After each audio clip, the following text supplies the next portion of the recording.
અમદાવાદમાં આંતરરાષ્ટ્રીય પતંગ મહોત્સવની તૈયારી પૂર્ણતાને આરે છે. હેરિટેજ થીમ સાથે આંતરરાષ્ટ્રીય પતંગ મહોત્સવની ઉજવણી થશે.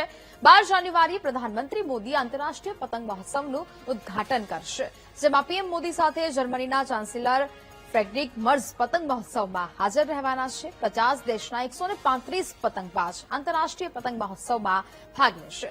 દેશના 13 રાજ્યમાંથી 65 અને ગુજરાતના 16 જિલ્લામાંથી 871 પતંગબાજ ભાગ લેવાના છે.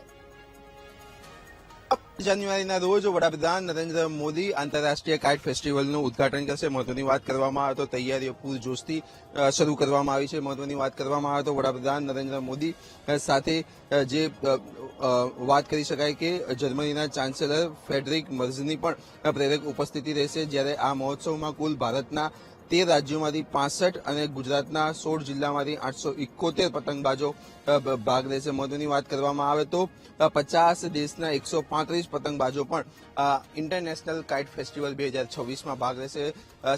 લગભગ સવારે 10 કલાકની આસપાસ વડાપ્રધાન નરેન્દ્ર મોદી જર્મનીના વાઇસ ચાન્સેલર સાથે ઇન્ટરનેશનલ કાઇટ ફેસ્ટિવલ 2026નું ઉદઘાટન કરશે. અને જે થીમની વાત કરવામાં આવે તો અમદાવાદ એક હેરિટેજ સિટી છે. હેરિટેજમાં અમદાવાદ શહેરને સ્થાન મળ્યું છે, ત્યારે ખાસ હેરિટેજના થીમ ઉપર આખું એક થીમ ઊભી કરવામાં આવી છે, જેમાં ચબૂતરો છે અને પોળના દ્રશ્યો એટલે કે આબેહૂબ પોળ પણ અહીંયા અંદર ઊભી કરવામાં આવી છે. પરંતુ પીએમની સુરક્ષાને લઈને અંદર અત્યારે પરમિશન આપવામાં આવી નથી. સાથે જ વાત કરવામાં આવે તો અત્યારથી જ પોલીસનો ખાસ બંદોબસ્ત અહીંયા મૂકી દેવામાં આવ્યો છે. કોઈ પણ વ્યક્તિ અનનોન વ્યક્તિ પ્રવેશે નહીં, આઈ કાર્ડ વગર પ્રવેશે નહીં, તે માટેનો પણ અત્યારથી એટલે કે 2 દિવસ પહેલા જ ખાસ બંદોબસ્ત પણ મૂકી દેવામાં આવ્યો છે. આમ 12 જાન્યુઆરીના રોજ વડાપ્રધાન નરેન્દ્ર મોદી અને ભારત દેશના કહી શકાય કે જે ચીફ ગેસ્ટ આવી રહ્યા છે વાઇસ ચાન્સેલર જર્મનીના, તેના હસ્તે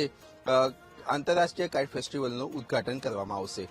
કેમેરામેન દશરથ ઠાકોર સાથે પાર્થ જાની, વીટીવી ન્યૂઝ, અમદાવાદ.